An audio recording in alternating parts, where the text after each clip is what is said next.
ನಮಸ್ಕಾರಗಳು. ನಾನು ಗುರನಗೌಡ ಪಾಟೀಲ್, ಸರ್ಕಾರಿ ಪ್ರಥಮ ದರ್ಜೆ ಕಾಲೇಜು ಜಳಕಿ, ರಾಜ್ಯಶಾಸ್ತ್ರ ವಿಭಾಗದಲ್ಲಿ ಸಹಾಯಕ ಪ್ರಾಧ್ಯಾಪಕನಾಗಿ ಕೆಲಸ ಮಾಡ್ತಾ ಇದ್ದೀನಿ. ಇಂದು ನಾನು BA ಪ್ರಥಮ ಸೆಮಿಸ್ಟರಿನ ಇಂಟ್ರೊಡಕ್ಷನ್ ಟು ಪೊಲಿಟಿಕಲ್ ಥಿಯರಿ ಪತ್ರಿಕೆಯ ಅಧ್ಯಾಯ 5ರ ಥಿಯರೀಸ್ ಆಫ್ ಡೆಮೋಕ್ರಸಿ ಎಂಬ ವಿಷಯದ ಮೇಲೆ ಪಾಠ ಮಾಡ್ತಾ ಇದ್ದೀನಿ. ಥಿಯರೀಸ್ ಆಫ್ ಡೆಮೋಕ್ರಸಿ ಅಂದರೆ ಪ್ರಜಾಪ್ರಭುತ್ವದ ಸಿದ್ಧಾಂತಗಳು. ನಮ್ಮ ಸಿಲೆಬಸ್ನಲ್ಲಿ 3 ಸಿದ್ಧಾಂತದ ಬಗ್ಗೆ ಕೊಟ್ಟಿದ್ದಾರೆ. ಒಂದು, ಶಾಸ್ತ್ರೀಯ ಉದಾರವಾದಿ ಸಿದ್ಧಾಂತ ಮತ್ತು ಅದರ ವೈಶಿಷ್ಟ್ಯಗಳು. 2, ಬಹುತ್ವ ಸಿದ್ಧಾಂತ ಮತ್ತು ಅದರ ವೈಶಿಷ್ಟ್ಯಗಳು. 3ನೇಯದು, ಮಾರ್ಕ್ಸಿಯನ್ ಸಿದ್ಧಾಂತ ಮತ್ತು ಅದರ ವೈಶಿಷ್ಟ್ಯಗಳು. ಈಗ ನಾವು ಪ್ರಜಾಪ್ರಭುತ್ವದ ಪರಿಚಯ ಮಾಡ್ಕೊಳ್ಳೋಣ. What is democracy? ಪ್ರಜಾಪ್ರಭುತ್ವ ಎಂದರೆ ಏನು? ಡೆಮೋಕ್ರಸಿ ಎಂಬ ಪದವು ಮೂಲ ಗ್ರೀಕ್ ಭಾಷೆಯ 2 ಪದಗಳಿಂದ ಬಂದಿದೆ. ಒಂದು, ಡೆಮೋಸ್ ಅಂದರೆ ಜನರು. 2ನೇದು, ಕ್ರಾಟಸ್ ಅಂದರೆ ಶಕ್ತಿ ಅಥವಾ ಆಳ್ವಿಕೆ. ಪ್ರಜಾಪ್ರಭುತ್ವ ಅಂದರೆ ಜನರ ಆಳ್ವಿಕೆ ಅಥವಾ ಪ್ರಜೆಗಳ ಶಕ್ತಿ. Democracy means rule by the people or a power of the people. ಪ್ರಜಾಪ್ರಭುತ್ವದಲ್ಲಿ ಕೆಲವು ಮೌಲ್ಯಗಳು ಬಹಳ ಮುಖ್ಯವಾಗಿವೆ. ಅದರಲ್ಲಿ ಭಾಗವಹಿಸುವಿಕೆ, ಸಮಾನತೆ, ಸ್ವಾತಂತ್ರ್ಯ ಅನ್ನೋದು ಬಹಳ ಮುಖ್ಯವಾದ ಮೌಲ್ಯಗಳು. ಈಗ ಪ್ರಜಾಪ್ರಭುತ್ವದ ಪ್ರಸಿದ್ಧ ವ್ಯಾಖ್ಯಾನಗಳನ್ನು ನೋಡೋಣ. ಮೊದಲನೆಯದಾಗಿ ಅಬ್ರಹಾಂ ಲಿಂಕನ್ ಅವರು ಪ್ರಜೆಗಳಿಂದಲೇ ಮತ್ತು ಪ್ರಜೆಗಳಿಗಾಗಿ ಇರುವ ಸರ್ಕಾರ ಅಂತ ಹೇಳ್ತಾರೆ. ಪ್ರಜಾಪ್ರಭುತ್ವ ಅಂದರೆ ಪ್ರಜೆಗಳಿಂದಲೇ ಮತ್ತು ಪ್ರಜೆಗಳಿಗಾಗಿರುವ ಸರ್ಕಾರ ಅಂತ ಹೇಳ್ತಾರೆ. ಹಾಗೆ ಹೆರಾಲ್ಡ್ ಲಾಸ್ಕಿ ಅವರು ಕೂಡ ಪ್ರಜಾಪ್ರಭುತ್ವವೆಂದರೆ ಚರ್ಚೆಯ ಮೂಲಕ ನಡೆಯುವ ಆಡಳಿತ, ಅಂದರೆ ಪ್ರಜಾಪ್ರಭುತ್ವದಲ್ಲಿ ಚರ್ಚೆ ಅನ್ನೋದು ಬಹುಮುಖ್ಯ ಅನ್ನೋದು ಅವರ ಒಂದು ಚಿಂತನೆ. ಹಾಗೆ JS ಮಿಲ್ ಅವರು ಅವರ ಪ್ರಕಾರ ಪ್ರಜಾಪ್ರಭುತ್ವ ಅಂದರೆ ಒಂದು ರಾಜ್ಯದ ದೀರ್ಘಕಾಲಿಕ ಮೌಲ್ಯವು ಅದನ್ನು ರಚಿಸುವ ನಾಗರಿಕರ ಮೌಲ್ಯದಿಂದ ನಿರ್ಧಾರವಾಗುತ್ತದೆ ಅಂತ ಹೇಳ್ತಾರೆ.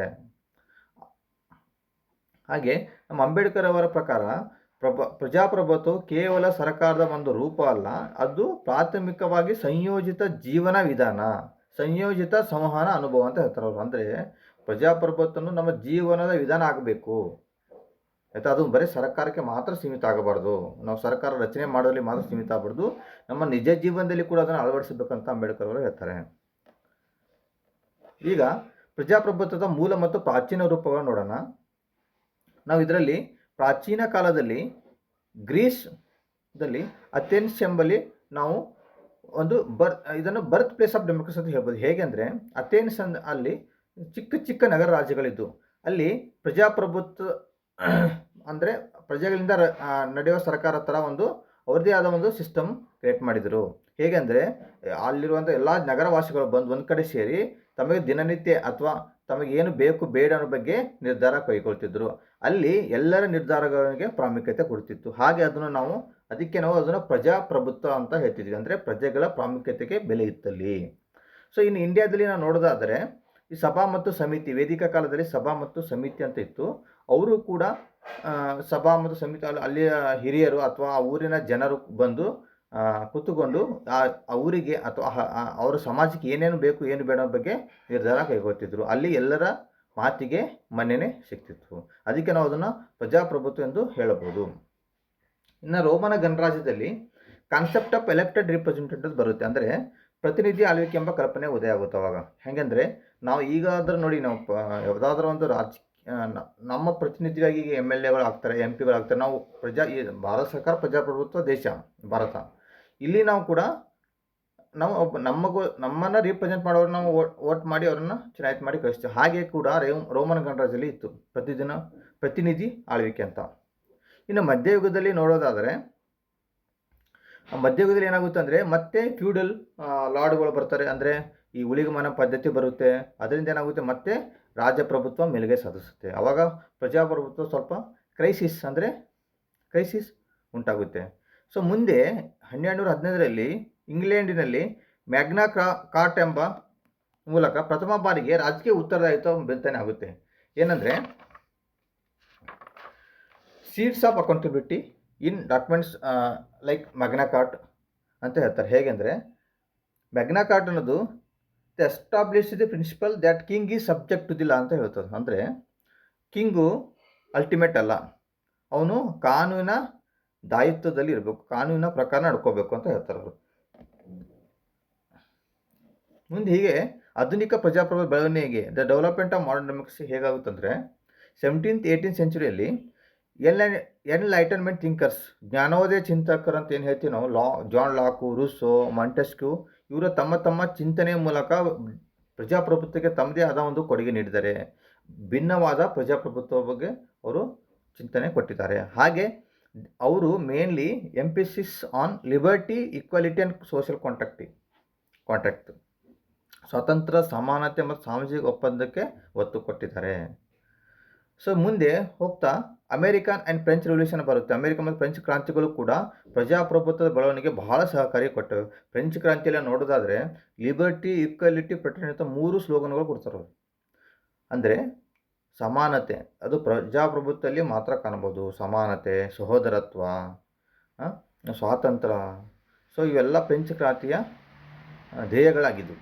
ಹಾಗೆ ಅಮೇರಿಕನವರು ಕೂಡ ತಮ್ಮ ವಸಾಹತುಶಾಹಿ ವಿರುದ್ಧ ಹೋರಾಡುವಾಗ ಅವರು ನಮ್ಮ ಮುಂದಿನ ದೇಶ ಹೇಗಿರಬೇಕಂದ್ರೆ ಪ್ರಜಾಪ್ರಭುತ್ವ ದೇಶ ಇರಬೇಕೆಂಬ ಅವರು ಕೂಡ ಪ್ಲೇಸ್ ತಗೋತಾರೆ. ಮುಂದೆ 19 ಮತ್ತು 20ನೇ ಶತಮಾನದಲ್ಲಿ ನೋಡೋದಾದರೆ ರೈಸ್ ಆಫ್ ರಿಪ್ರೆಸೆಂಟೇಟಿವ್ ಡೆಮೋಕ್ರಸಿ, ಅಂದರೆ ಪ್ರತಿನಿಧಿ ಪ್ರಜಾಪ್ರಭುತ್ವದ ಉದಯ ಆಗುತ್ತೆ. ಈಗ ನೋಡಿ, ಈಗಿನ ಕಾಲದಲ್ಲಿ ಕೂಡ ನಾವು ಇವತ್ತಿಗೂ most of the country representative ಡೆಮೋಕ್ರಸಿನೇ ಫಾಲೋ ಮಾಡ್ತಾರೆ. ಇಂಡಿಯಾ ಕೂಡ ಹಾಗೇ. ನಮ್ಮದು ಜನರು ನಾವು ಚುನಾಯಿತ ಮಾಡಿ ನಮ್ಮ ಪರವಾಗಿ ನಮ್ಮ MLAಗಳು ಇರ್ಬೋದು, MLA ಕಳಿಸ್ತೀವಿ. ಅವರು ಲೀಡರ್ ಅಂದರೆ MP ಗಳು ಪ್ರೈಮ್ ಮಿನಿಸ್ಟರ್ ನೇಮಕ ಮಾಡ್ತಾರೆ, MLAಗಳು CMಗಳು ನೇಮಕ ಮಾಡ್ತಾರೆ. ಹೀಗೆ ನಮ್ಮಲ್ಲಿ ಒಂದು ಸಿಸ್ಟಮ್ ಇದೆ. ಅದನ್ನು ನಾವು ರಿಪ್ರೆಸೆಂಟೇಟಿವ್ ಡೆಮೋಕ್ರಸಿ ಅಂತ ಕರಿತೀವಿ. ಸೊ ಹಾಗೆ ಯೂನಿವರ್ಸಲ್ ಅಡಲ್ಟ್ ಫ್ರಾಂಚೈಸಿ ಇನ್ ಮನಿ ಕಂಟ್ರೀಸ್ ಹೋಗ್ತಾ ಅವಾಗ ಮುಂಚೆ ಏನಿತ್ತಂದರೆ ಕೆಲವರಿಗೆ ವೋಟ್ ಮಾಡೋ ಮತದಾನದ ಅಧಿಕಾರ ಇತ್ತು. ಬಟ್ ಈಗ ಇತ್ತೀಚೆಗೆ 20ನೇ ಶತಮಾನ 21ನೇ ಶತಮಾನ ಆಗ್ತಾ ನಾವು ಎಲ್ಲರಿಗೂ ಕೆಲವು ಸ್ವಲ್ಪ ಏಜ್ ಅಂದರೆ 18 ವಯಸ್ಸು ಆದಮೇಲೆ, ಕೆಲವ್ರ ಕಡೆ 21 ಏಜ್ ಇತ್ತು, 18 ವಯಸ್ಸು ಆದಮೇಲೆ ಏನು ಮಾಡ್ತಾರೆ, ಎಲ್ಲ ದೇಶಗಳು ಆಲ್ಮೋಸ್ಟ್ ದೇಶಗಳು ಏನು ಮಾಡ್ತವೆ, ಪ್ರಜಾಪ್ರಭುತ್ವ ದೇಶಗಳು ವಯಸ್ಕರ ಸಾಮಾನ್ಯ ಮತ ಹಕ್ಕು ಕೊಡ್ತವೆ. ಹಾಗೆ growth of liberal democracy human rights, ಇತ್ತೀಚೆಗೆ ನಾವು ತೀರಾ ನೋಡ್ತಾ ಹೋದಾಗ ಲಿಬ್ರಲ್ ಡೆಮೋಕ್ರಸಿ ಏನಿದೆ, ಈ ಉದಾರವಾದಿ ಪ್ರಜಾಪ್ರಭುತ್ವ ಡಾಮಿನೇಟ್ ಆಗಿದೆ. ಹಾಗೂ ಮಾನವ ಹಕ್ಕುಗಳ ಬಗ್ಗೆ ಅಷ್ಟು ಅದಕ್ಕೆ ಪ್ರಾಮುಖ್ಯತೆ ಕೂಡ ಸಿಕ್ಕಿದೆ. ಈಗ ನಾವು ಪ್ರಜಾಪ್ರಭುತ್ವದ ಮೂಲ ತತ್ವಗಳು ನೋಡೋದಾದರೆ ಕೋರ್ ಪ್ರಿನ್ಸಿಪಲ್ ಆಫ್ ಡೆಮೋಕ್ರಸಿ, ಒಂದನೇದು ಈಕ್ವಾಲಿಟಿ, ಸ್ವಾತಂತ್ರ್ಯ, ಸಮಾನತೆ.